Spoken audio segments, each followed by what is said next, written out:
Uma semana depois que meu filho Mateus se casou, minha nora Bruna bateu na minha porta, acompanhada por um homem bem vestido, carregando uma pasta de couro. Mãe, este é Paulo, um notário.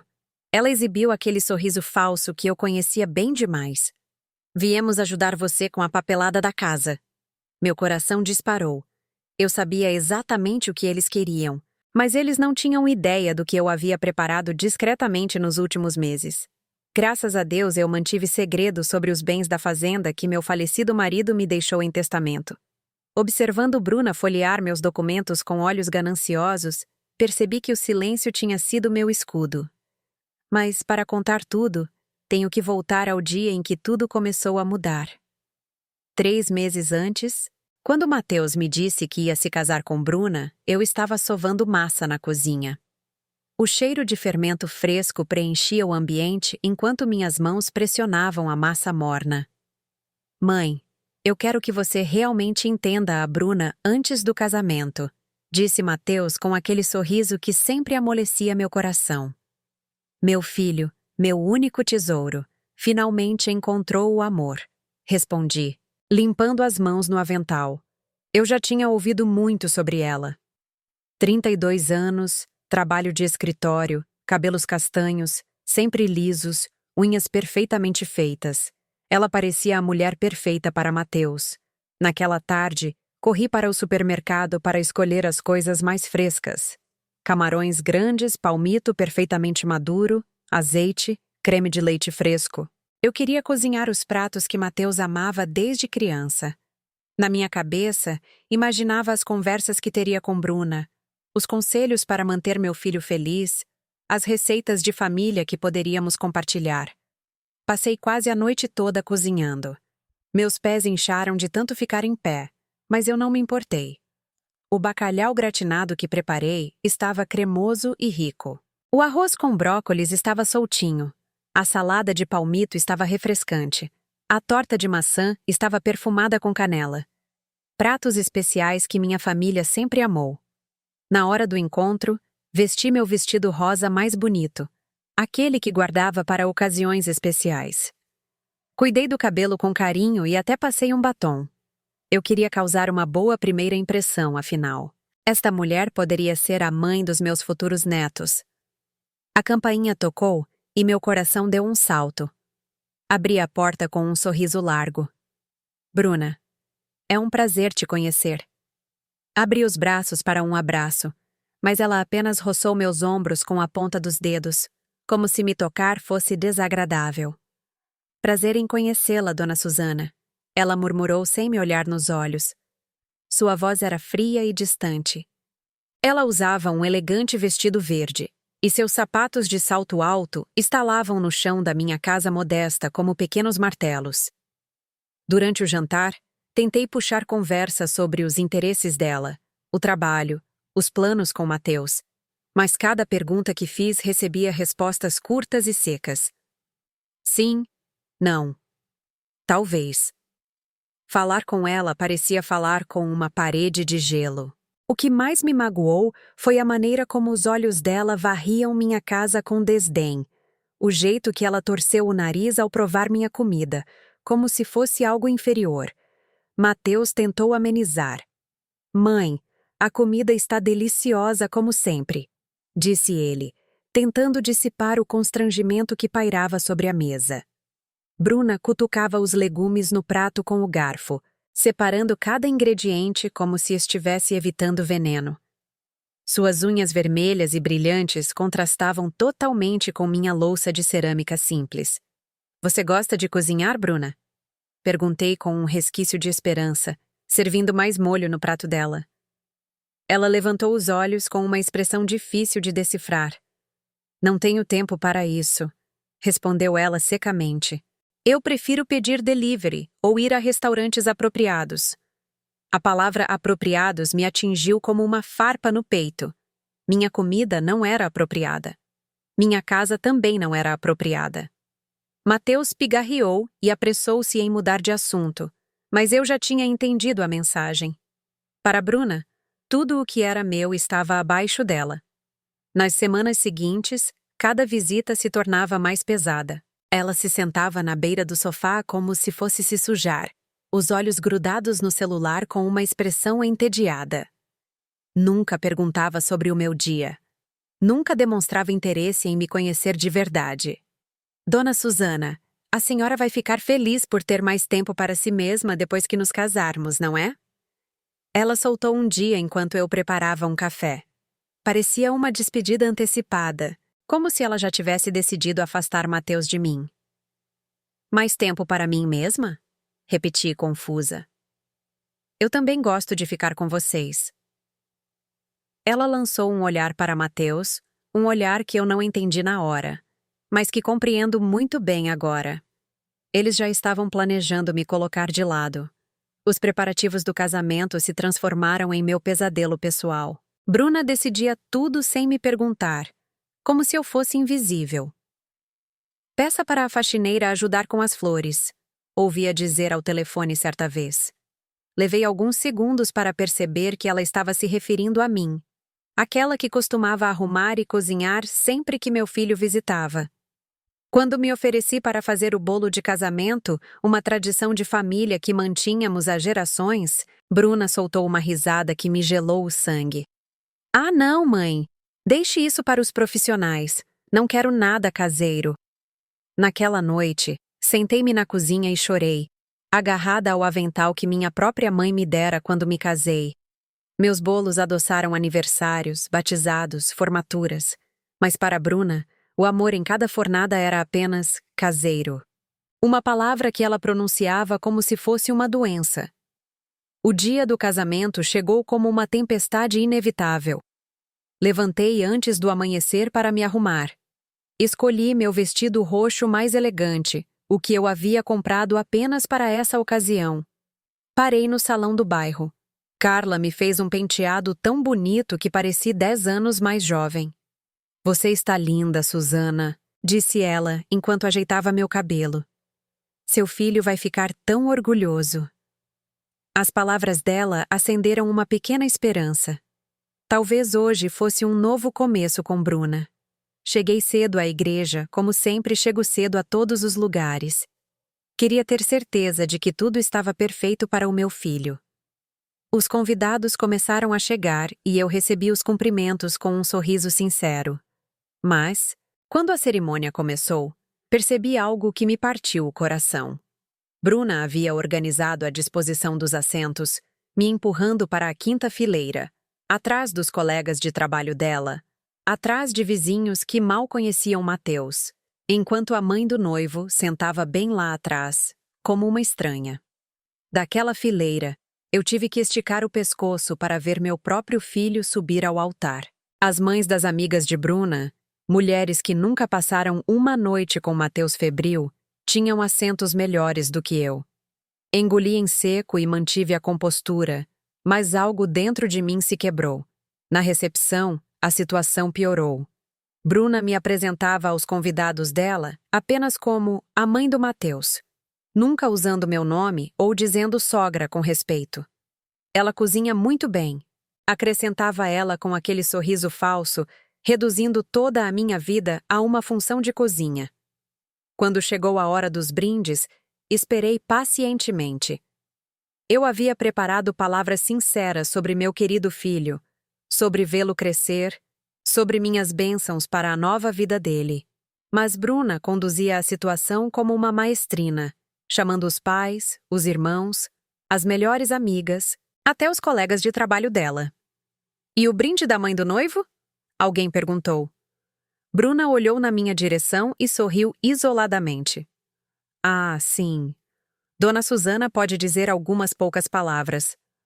Poucas, como se meus 69 anos de vida e 30 anos de maternidade valessem apenas algumas linhas. Levantei-me, com as pernas trêmulas, sentindo todos os olhares sobre mim. Quero agradecer a Deus por este dia especial. Mal havia chegado à segunda frase quando Bruna começou a bater palmas, me interrompendo. Outros a seguiram, e minha voz foi engolida pela salva de palmas forçada. Para o jantar, fui colocada em uma mesa de fundo com parentes distantes de Bruna, pessoas que conversavam entre si como se eu não existisse. Dali, eu assisti Mateus rindo com a nova família dele, absorvido em sua nova vida, enquanto eu mastigava um pedaço de frango tão sem graça quanto papelão. Quando a dança começou, Mateus dançou com Bruna, depois com a mãe dela, depois com as irmãs. Fiquei sentada, alisando o vestido, tentando impedir que meu sorriso se apagasse. A música terminou, e meu filho sequer olhou na minha direção. Não vai dançar com sua mãe, Mateus? Perguntou Antônio, marido de Raquel e um amigo próximo da família, ao parar para me cumprimentar. Mateus riu sem graça. Claro, daqui a pouco. Mas o daqui a pouco nunca chegou. Perto das 20h, decidi me despedir. Eu tinha que dirigir para casa e estava cansada de fingir que estava tudo bem. Filho, eu vou indo. Toquei o braço dele levemente. Ele me abraçou rápido, os olhos já seguindo a música e o riso. Obrigado por tudo, mãe. Te amo. Mas ele estava olhando para outro lugar. Bruna apareceu ao lado dele como uma sombra possessiva. Obrigada por ter vindo, mãe, disse ela. O tom dela soava mais como um adeus permanente do que gratidão. Caminhei até o estacionamento, segurando minha bolsa e o presente que preparei com tanto amor. Atrás de mim, ouvi Bruna sussurrar para as amigas. Ainda bem que ela mora longe. Não é uma pessoa má. Mas vocês sabem como são as sogras, sempre querendo dar palpite em tudo. As risadinhas delas me seguiram até o carro. Entrei no meu carro antigo, as mãos tremendo, os olhos marejados. Por 30 anos, eu fui o centro do mundo de Mateus. E em uma única noite, me tornei um incômodo a ser descartado. A viagem para casa pareceu interminável. As luzes da estrada ficaram embaçadas pelas lágrimas que finalmente deixei cair. Uma canção de amor tocava no rádio, lembrando-me de dançar com meu marido no nosso próprio casamento, no dia em que ele prometeu me proteger sempre. Mas agora eu encarava esta nova realidade sozinha.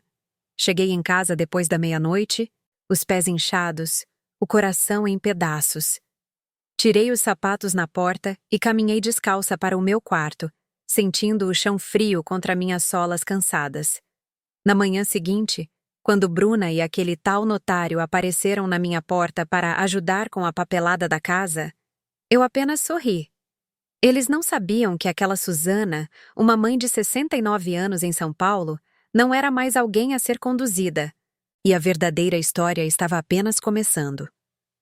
O vestido roxo que escolhi com tanto cuidado, de repente me pareceu ridículo, como um uniforme para uma velha fingindo que ainda importava. Os dias seguintes foram uma estranha mistura de silêncio e espera.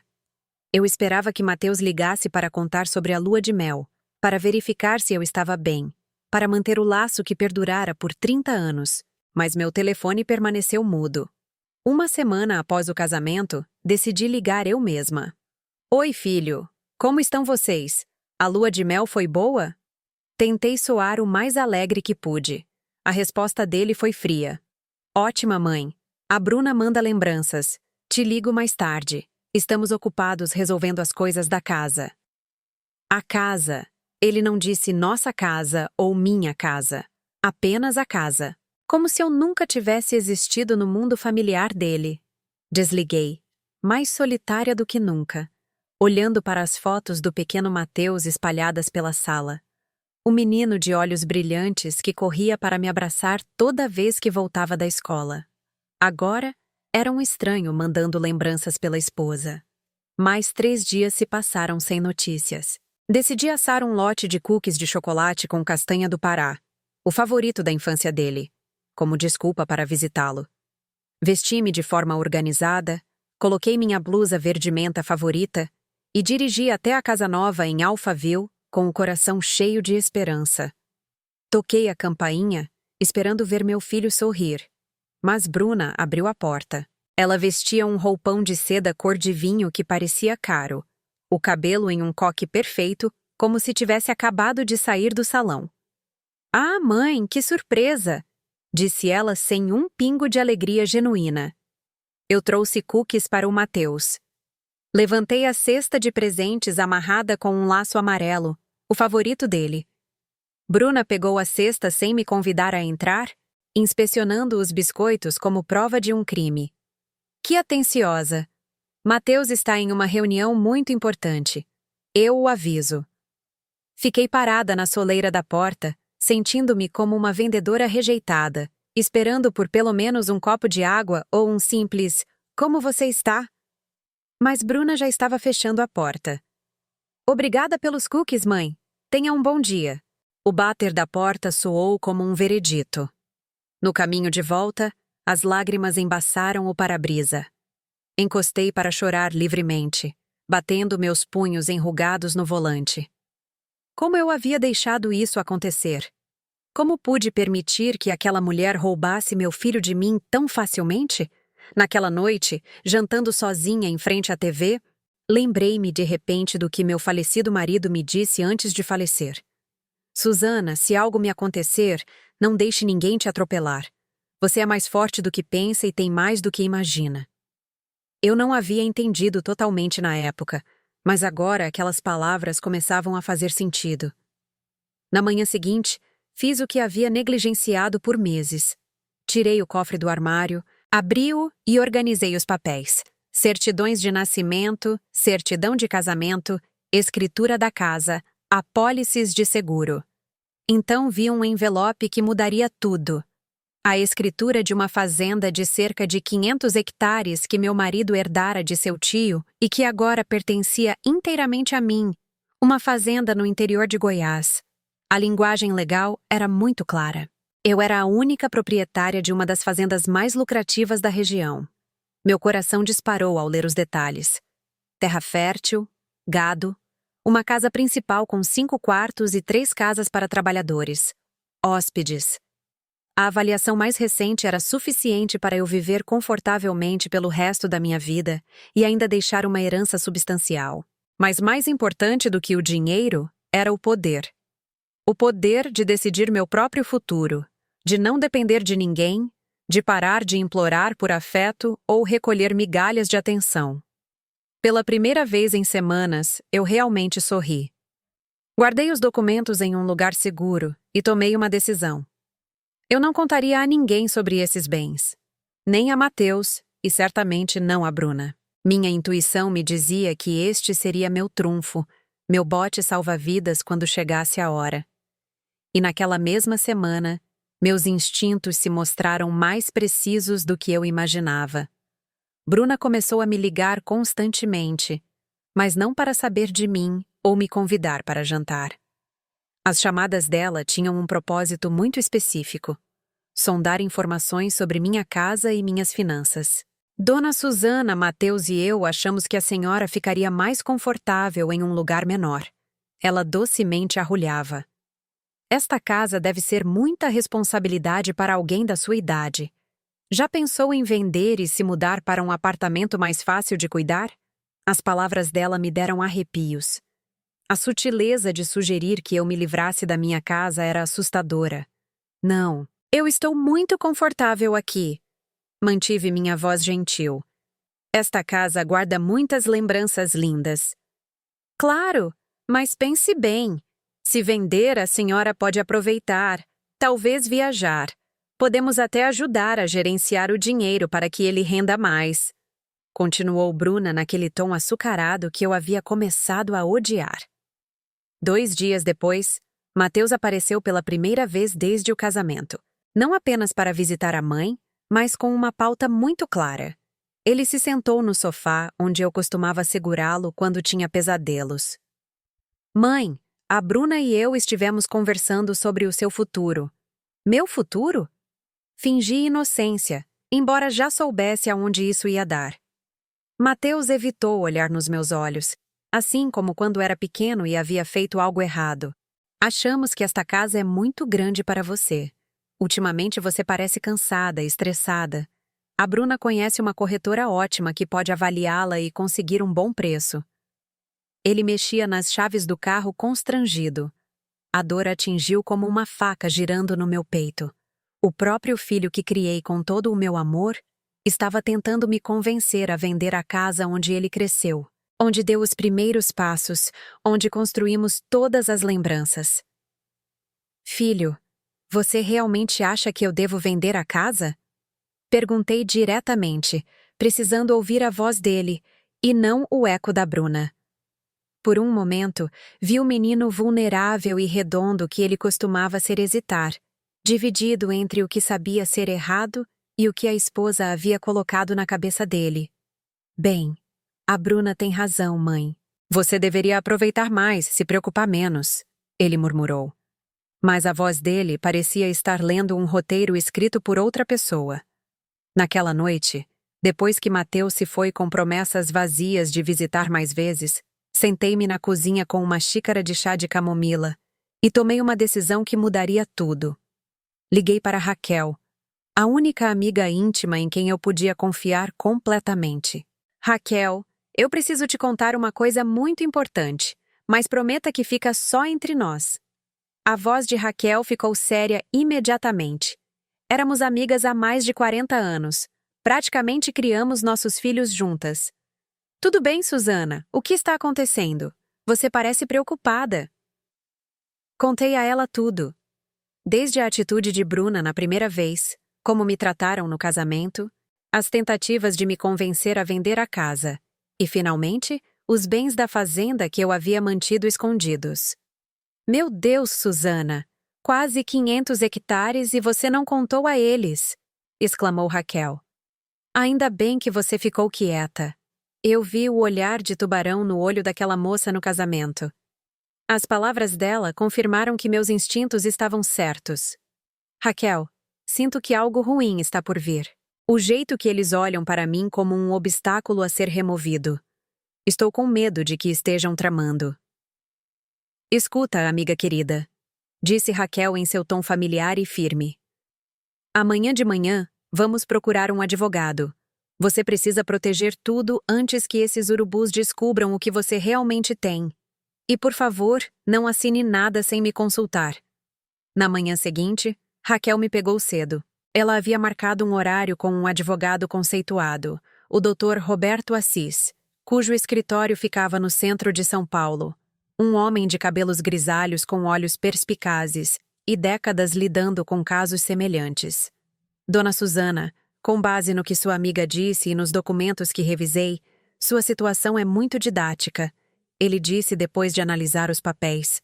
Não é incomum que parentes, bem-intencionados ou não, pressionem idosos a transferir bens. Minha recomendação é construirmos salvaguardas legais em torno de todo o seu patrimônio. Dr. Assis espalhou os documentos em uma imagem dos bens sobre a mesa de madeira polida. O que a senhora tem é substancial. Só esta fazenda equivale ao patrimônio inteiro de muitas famílias. Ele ajeitou os óculos. O que me preocupa é o padrão de comportamento que a senhora descreveu. Isolamento emocional. Fazer a vítima acreditar que é incapaz, depois apresentar a solução que só os beneficia. As palavras dele me fizeram estremecer. Era exatamente o que eu estava vivendo. Raquel apertou minha mão. Conte a ele sobre o notário. Relatei como Bruna havia trazido Paulo à minha porta, acenando com a papelada da casa, aparecendo sem aviso como caçadores em uma trilha. Clássico, murmurou o advogado tomando notas. Eles costumam trazer um notário amigável para atestar a legalidade, ignorar irregularidades e pressionar por assinaturas sob o pretexto de simplificar os procedimentos. Já vi pessoas perderem tudo em uma única sessão de assinatura. Então, o que posso fazer para me proteger? Perguntei, sentindo-me como se estivesse no meio de um campo de batalha invisível. Pela primeira vez naquele dia, ele sorriu. Muita coisa. Vamos montar uma holding patrimonial irrevogável, documentar qualquer tentativa de coação e, o mais importante, preparar roteiros para quando eles mostrarem suas verdadeiras intenções. Saímos do escritório de advocacia com um plano claro e um conjunto de documentos fortes o suficiente para envolver meu patrimônio em proteção. Desta vez, eu não era mais uma mãe facilmente conduzida. A Susana de São Paulo estava pronta para reagir. Mais importante do que tudo, eu saí do escritório de advocacia com uma certeza. Eu não estava exagerando ou paranoica. Minhas suspeitas tinham fundamento. Raquel me convidou para uma refeição. O marido dela, Antônio, me abraçou com seu familiar abraço de urso. Susana, aquela moça tem o dinheiro nos olhos, disse Antônio enquanto comíamos a carne de panela que Raquel havia cozinhado. Mesmo no casamento senti algo estranho, continuou ele. Ela ficava calculando, sondando sobre quem fazia qual negócio. As observações deles confirmaram meus piores temores. Nos dias seguintes, mantive minha rotina normal, mas em estado de alerta máximo. Cada ligação, cada visita inesperada, cada comentário casual sobre a idade ou a necessidade de ajuda, eu lia de uma nova maneira. Era como se eu tivesse desenvolvido subitamente uma visão de raios-x para enxergar as verdadeiras intenções. Na tarde de quarta-feira, enquanto eu regava o jardim, vi o carro de Mateus entrar. Meu coração acelerou, não mais de alegria, mas de ansiedade. Quando ele saiu do carro com Bruna, eu soube que o momento mais temido havia chegado. Oi, mãe. Mateus forçou um sorriso, o sorriso que ele havia praticado desde que se casou. Bruna o seguiu, carregando uma pasta grossa que irradiava uma presunção que me dava arrepios. Deixe-nos entrar. Queremos discutir algo importante com você. Convidei-os a se sentarem na sala de estar, o mesmo lugar onde Mateus havia brincado de carrinho por horas, onde eu lia histórias para ele todas as noites, onde assistíamos a desenhos juntos. Agora, aquele espaço sagrado havia se transformado em um tribunal, e eu era a ré. Mãe, estamos muito preocupados com a senhora. Começou Mateus em um tom estranho, paternalista. A Bruna e eu achamos que você precisa de apoio para gerenciar suas finanças. Na sua idade, é normal se sentir sobrecarregada com muitas responsabilidades. Bruna abriu a pasta como uma comandante desdobrando mapas de batalha. Dona Susana, consultamos alguns especialistas financeiros para idosos. Todos dizem que o melhor é simplificar os bens, concentrando tudo em opções mais seguras e fáceis de gerenciar. Quais especialistas? Perguntei, fingindo confusão enquanto meu sangue fervia por dentro. Por que eu não conversei com especialista nenhum? Registrei cada palavra, cada gesto, exatamente como o doutor. Roberto Assis havia aconselhado. Mateus interveio, usando aquele tom paciente que as pessoas usam com crianças. Exatamente. Porque a senhora não teve a assessoria apropriada. A Bruna conhece pessoas muito qualificadas que podem ajudar a proteger o seu dinheiro e garantir o seu futuro.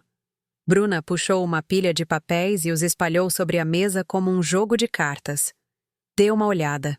Esta é uma proposta muito conveniente. Um fundo de investimento com retorno garantido. Melhor do que deixar o dinheiro parado em imóveis, que dão manutenção e causam dor de cabeça. Fingi examinar com os olhos cansados de uma velha confusa, mas, na verdade, estava memorizando cada detalhe. O documento dizia: vender minha casa para depois transferir o dinheiro para uma conta conjunta, para que Mateus e Bruna tivessem poder de decisão sobre a carteira para me proteger de golpes. Se eu vender a casa, onde eu moraria? Perguntei, com a voz tremendo exatamente como eles esperavam de uma avó frágil. Bruna sorriu com aquela doçura falsa e bem polida. Ah, mãe, não se preocupe. Encontramos uma clínica geriátrica muito agradável, um centro de cuidados para idosos com assistência médica 24 horas por dia, 7 dias por semana. A senhora estaria muito mais segura e confortável lá. Uma casa de repouso. As palavras soaram na minha cabeça como sinos fúnebres. Aí estava o plano. Despojar-me da minha casa. Apoderar-se do dinheiro. Trancar-me em um lugar onde eu não estaria no caminho deles. Tudo embrulhado em papel brilhante com o rótulo Preocupação. Uma casa de repouso? Repeti, deixando minha voz vacilar um pouco. Mas, filho, eu estou bem na minha própria casa. É aqui que estão nossas lembranças. Bruna e Mateus trocaram aquele olhar conspiratório que eu havia aprendido a reconhecer. A linguagem silenciosa dos golpistas. Mãe, sabemos que é difícil, mas pense bem. Mateus se inclinou, oferecendo um sorriso benevolente. Lá, a senhora teria amigos, atividades, médicos, e nós poderíamos passar para ver a senhora quando quisermos, sem nos preocupar com a sua segurança. Quando quisermos, não todos os dias, não regularmente. Quando fosse conveniente, como visitar um bicho de estimação encaixotado. A raiva subiu tanto que eu tive que conter minha performance de velhinha frágil. Bruna puxou mais papéis. Fizemos as contas, venda da casa, mais alguns investimentos inteligentes, e a senhora viverá muito confortavelmente sem ter que se preocupar com nada. Nós cuidaremos de toda a papelada e tomaremos as decisões financeiras. A armadilha final se focou. Eles segurariam as rédeas do meu dinheiro enquanto eu definhava em uma instituição vivendo de migalhas de atenção. Um plano brilhantemente cruel, executado com a precisão de cirurgiões financeiros. E se eu não quiser vender? Perguntei suavemente, como se o pensamento tivesse acabado de me ocorrer. Bruna suspirou dramaticamente, como uma professora paciente explicando matemática para uma criança lenta. Mãe, nós entendemos que é difícil, mas na sua idade, morar sozinha em uma casa tão grande não é seguro. E se a senhora cair e ninguém souber? Ou se alguém se aproveitar da sua bondade e aplicar um golpe? A ironia de ser repreendida sobre golpistas pela pessoa que estava tentando me aplicar um golpe. Eu preciso de um tempo para pensar. Eu preciso de um tempo para pensar. Esfreguei as têmporas como se estivesse com dor de cabeça. É muita coisa para processar de uma vez.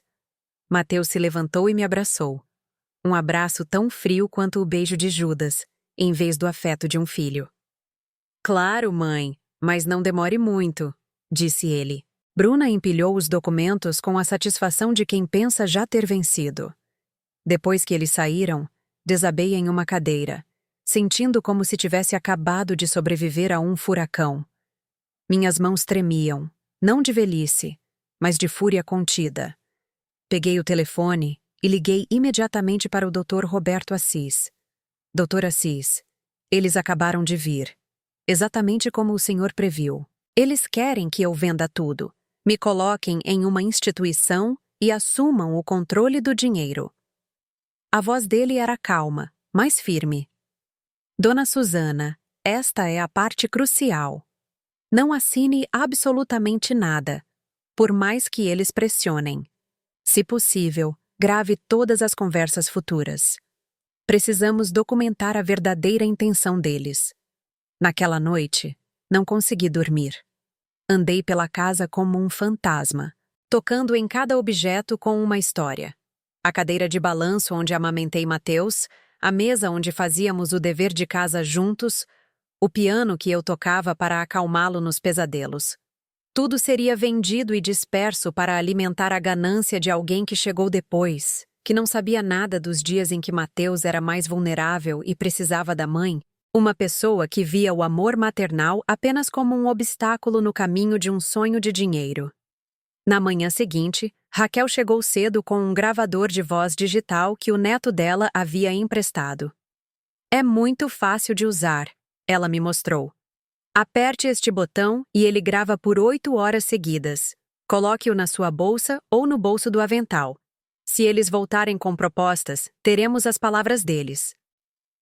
Por 3 dias, mantive uma calma tensa, esperando o próximo movimento dos caçadores. Na tarde de sexta-feira, o telefone tocou. Bruna, com a voz açucarada pela manipulação. Já pensou na proposta, mãe? Encontramos um lugar lindo na clínica geriátrica, mas precisamos reservar logo porque há uma fila de espera. A urgência falsa na voz dela confirmava que estavam ansiosos para fechar o negócio logo, antes que eu pudesse consultar alguém. Sim, eu pensei muito. Respondi com minha melhor performance de velhinha hesitante. Você pode vir amanhã para explicar os detalhes novamente? Na minha idade, às vezes eu esqueço. Eu podia praticamente ver o sorriso triunfante dela através do telefone. Sim, mãe. Amanhã à tarde, traremos toda a papelada. A senhora vai ver. Esta é a melhor decisão para todos. Melhor para todos. Como se ser despojada da minha casa e da minha liberdade fosse um favor para mim. Na tarde de sábado, Eles chegaram pontualmente, como urubus marcando o encontro com a carniça. Desta vez, trouxeram Paulo, o notário que havia aparecido na minha porta na semana anterior. Um homem magro com um bigode ralo e uma pasta de couro. Os olhos dele percorriam minha casa como os de um avaliador, enquanto ele fingia cortesia. Dona Susana, muito prazer em vê-la novamente. Estou preparado para agilizar todos os procedimentos. Quanto mais rápido resolvermos isso, menos complicações. Antes de começarmos, gostaria de pedir permissão para gravar áudio e vídeo desta discussão para proteger todas as partes. Todos concordam?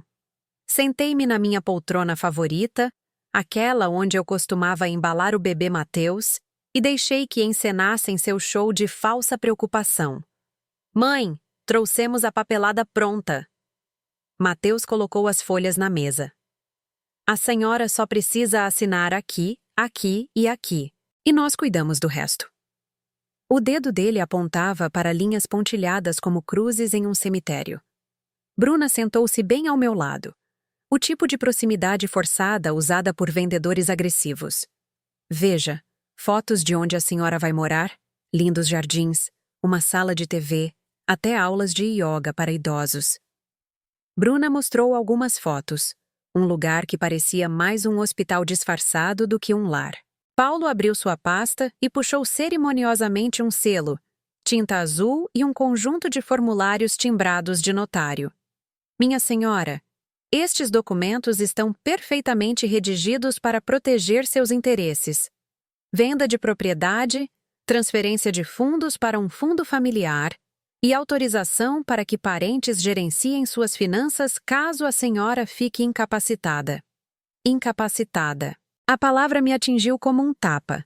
Sorri muito levemente, um sorriso que só eu entendi, e olhei para cima.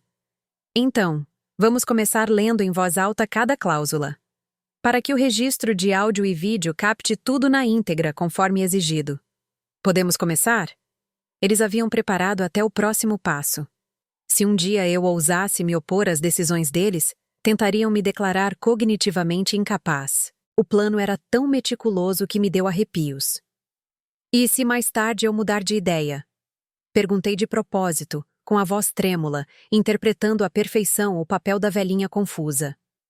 Paulo e Bruna trocaram um olhar. O tipo que o gravador não podia capturar, mas que eu gravei na memória como prova da cumplicidade deles.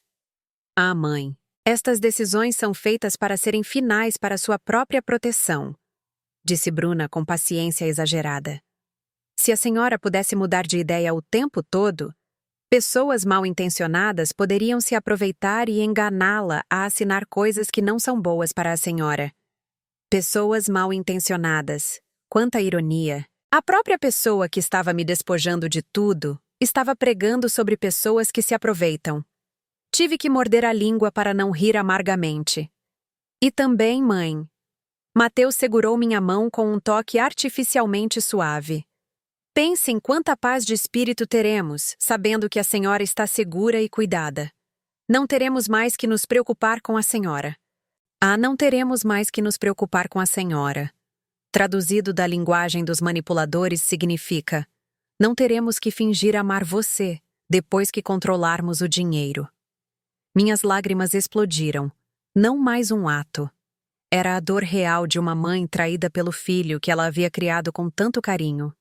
Não chore, minha senhora. Paulo acalmou com frieza profissional. É normal sentir-se emocionada durante grandes mudanças. A senhora se sentirá mais em paz depois.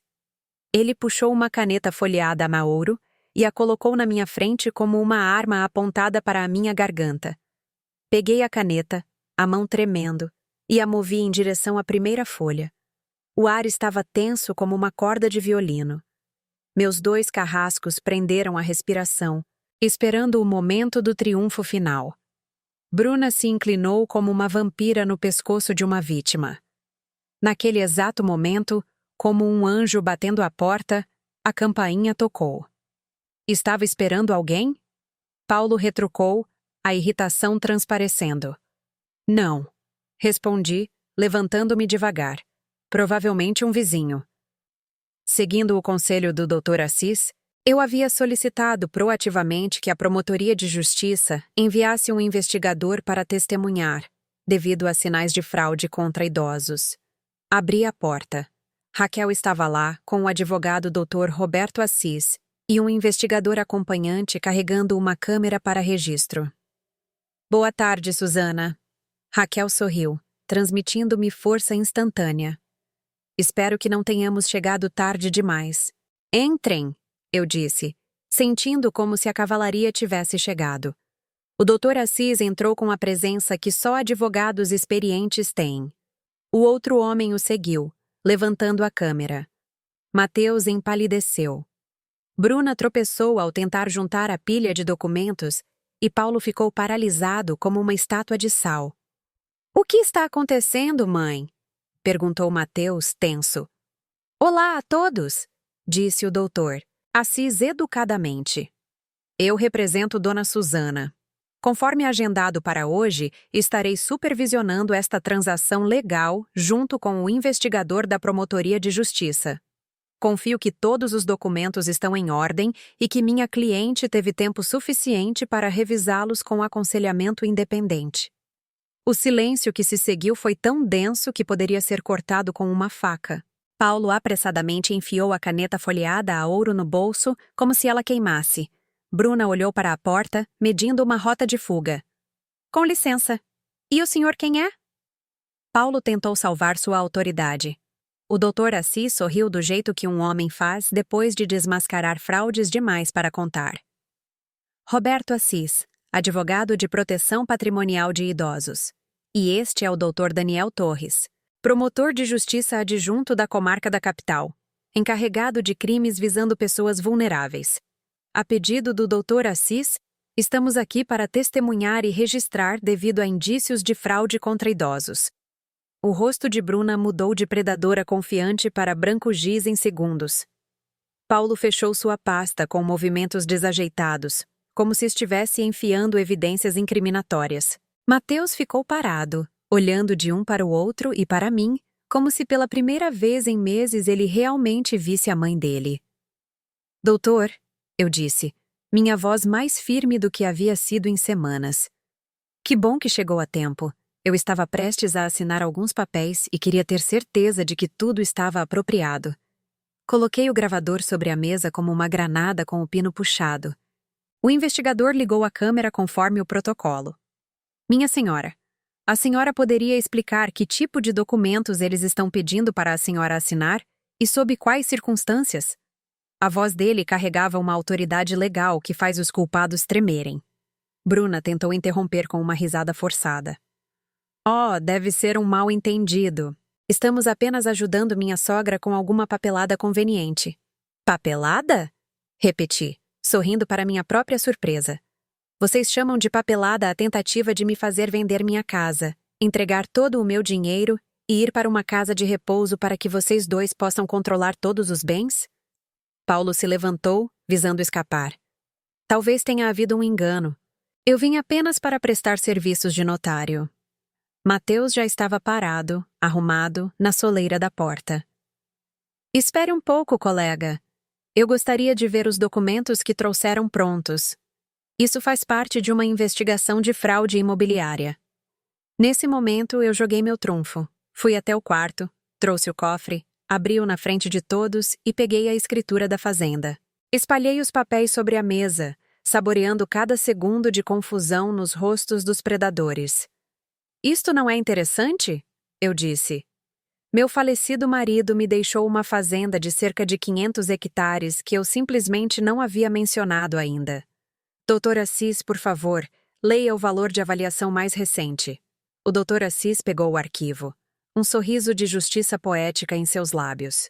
De acordo com a avaliação mais recente, o valor de mercado desta fazenda é na casa dos muitos milhões de reais, sem contar o gado, maquinário agrícola e estruturas auxiliares. Silêncio absoluto. A boca de Bruna estava aberta como a de um peixe encalhado. Mateus olhava para o papel como um objeto extraterrestre. Dezenas de milhões, repeti, saboreando cada palavra. E, no entanto, Vocês dois estavam tão preocupados com minha pobreza e minha incapacidade? Que gentileza! Minha voz pingava sarcasmo agridoce. Paulo se agitou pela última vez. Minha senhora, isso muda tudo. A senhora precisa de especialistas para gerenciar um patrimônio desse porte. Mas o Dr. Torres já estava fotografando todos os documentos que eles haviam trazido. Exatamente. Eu sorri. É por isso que, há uma semana, contratei o Dr. Assis para cuidar de todos os meus assuntos legais e financeiros. Mas obrigada pela preocupação. Por fim, Bruna encontrou a voz, rouca como a de um corvo ferido. Mãe, nós não sabíamos. Quer dizer, nós só queríamos ajudar. Me ajudar? Levantei-me, recuperando a dignidade que pensei ter perdido. Ajudar vendendo minha casa sem perguntar, trancando-me em uma instituição contra a minha vontade e roubando meu direito de decidir minha própria vida? Mateus falou, e pela primeira vez em meses, ouvi meu filho de verdade. Mãe, nós pensamos que era o melhor para você. Seus olhos estavam marejados. Eu não sabia se era remorso ou frustração por ter o jogo exposto. O que é melhor para mim? Suavizei. Teria sido perguntar o que eu queria. O que é melhor para mim teria sido respeitar minhas decisões. O que é melhor para mim teria sido me ver como sua mãe, não como um obstáculo para a sua felicidade. O Dr. Assis colocou uma mão protetora no meu ombro. Dona Susana, acho que é hora de todos se retirarem. Temos documentação suficiente para prosseguir legalmente, se necessário. Paulo praticamente correu para a porta. Bruna se arrastou atrás dele, sem se incomodar em manter a máscara de nora atenciosa. Mateus hesitou por alguns segundos, olhando para mim com uma expressão que eu não conseguia decifrar. Mãe, podemos conversar mais tarde? Pela primeira vez, a pergunta soou real e nua. Assenti devagar, sem prometer nada. Quando eles partiram, fiquei com meus verdadeiros aliados, Raquel, o Dr. Assis e o Dr. Torres. Pela primeira vez em meses, senti-me segura na minha própria casa. 3 meses depois, sentei-me na varanda da fazenda, observando o pôr do sol tingir minha terra de laranja. Foi também quando completei 70 anos, um presente de liberdade que me dei. Mateus visitava uma vez por semana, sozinho, tentando remendar o laço quase destruído por agradar uma mulher que o via apenas como uma escada para o dinheiro. Bruna ligou muitas vezes. Todas foram para a caixa postal.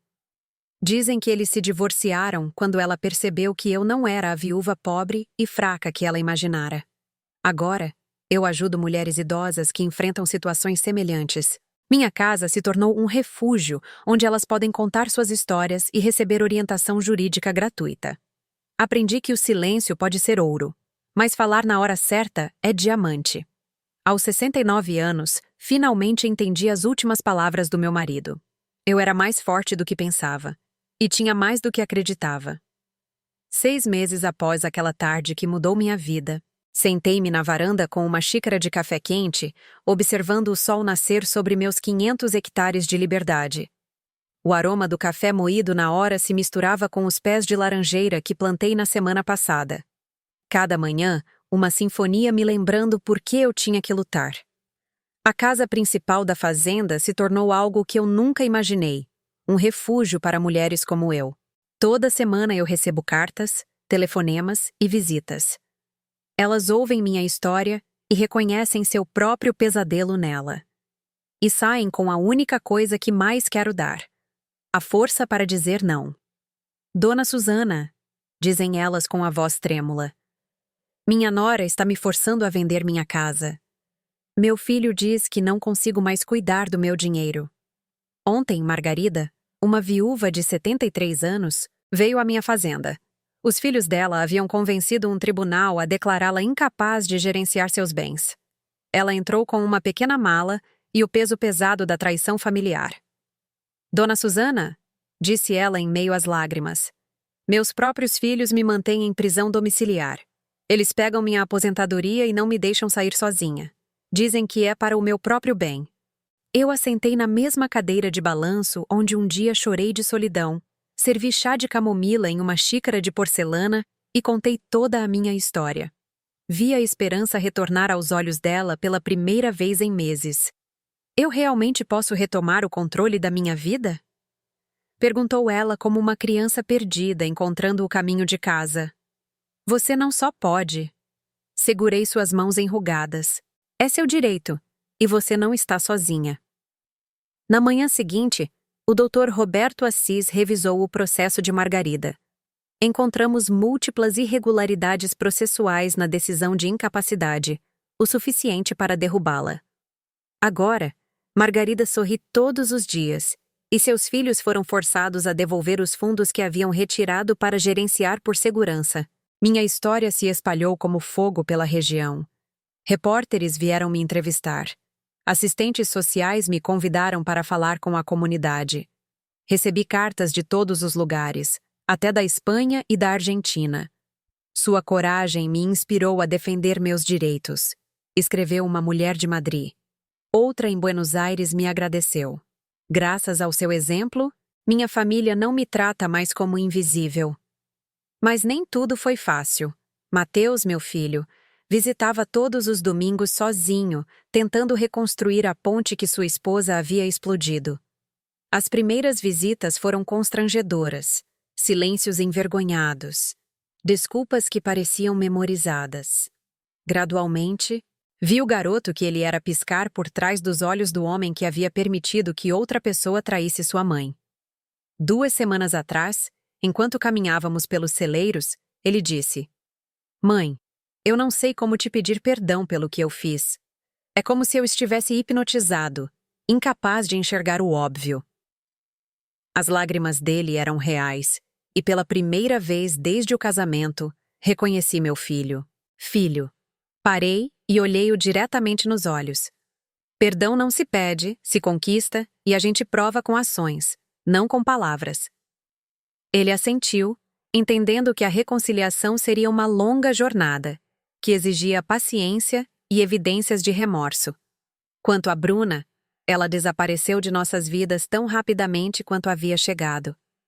Raquel, minha melhor amiga que tem ouvidos em todos os lugares, disse que Bruna planejava entrar com o divórcio para reivindicar metade dos bens, mas Mateus havia protegido legalmente tudo sob meu conselho. Ela deixou a cidade sem se despedir, provavelmente para procurar seu próximo alvo. Paulo, o notário escorregadio, perdeu sua licença depois que o promotor de justiça, Dr. Daniel Torres, apresentou evidências de uma rede que fraudava idosos. A gravação da conversa na minha casa foi a chave, ajudando a desmantelar a rede que havia drenado dinheiro de dezenas de idosos na área.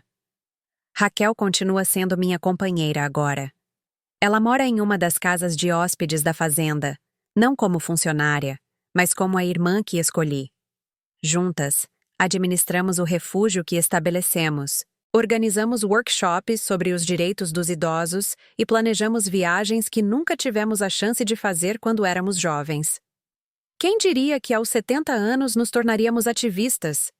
Brincou Raquel, enquanto as duas organizávamos uma mesa cheia de pedidos de apoio legal. Sorri, lembrando-me da mulher tímida que eu era há 1 ano, contente com migalhas de atenção, deixando que outros decidissem meu destino. O Dr. Assis não é mais apenas meu advogado. Ele se tornou o diretor jurídico da nossa fundação. Conseguimos aprovar mudanças em várias regulamentações locais que protegem melhor os idosos e estamos trabalhando com legisladores federais em reformas mais amplas. Dona Susana, ele disse em nossa reunião mais recente, em 6 meses, a senhora fez mais pelos direitos dos idosos do que muitas organizações fizeram em décadas.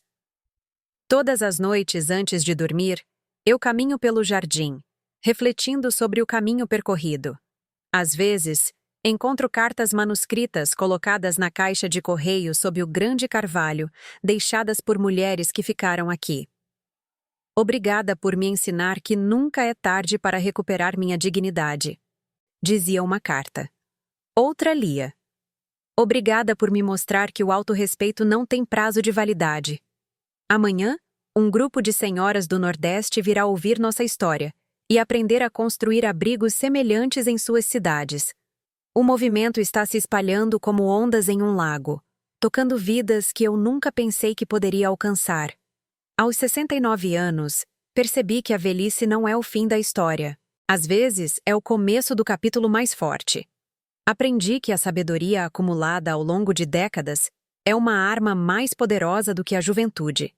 Que a dignidade perdida sempre pode ser reconquistada se ousarmos lutar por ela. Meu nome é Susana, 69 anos, e este é o meu ato de independência.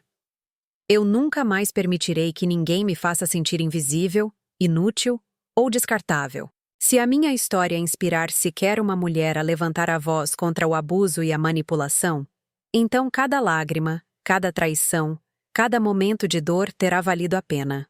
No final, percebi que meu falecido marido estava certo. Eu era mais forte do que pensava e tinha mais do que acreditava. Eu só precisava me lembrar de quem eu realmente era.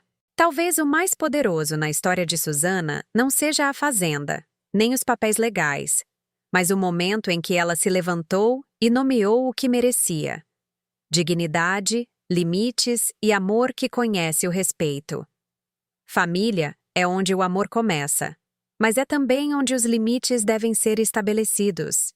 O perdão pode abrir uma porta, mas a confiança só retorna com ações. E às vezes, aprender a dizer não é como dizemos sim às nossas próprias vidas, à paz, à autonomia e ao autorrespeito. O que você pensa da escolha de Susana? Se estivesse no lugar dela, o que faria quando parentes ajudam, mas querem o controle? Na sua visão, como são os limites saudáveis em uma família, especialmente com pais idosos? E que ações concretas devem acompanhar um pedido de desculpas para realmente curar? Por favor, compartilhe sua perspectiva ou experiência nos comentários. Sua história pode fortalecer alguém que precisa. Se você achar esses valores significativos, junte-se a nós para não perder as próximas histórias.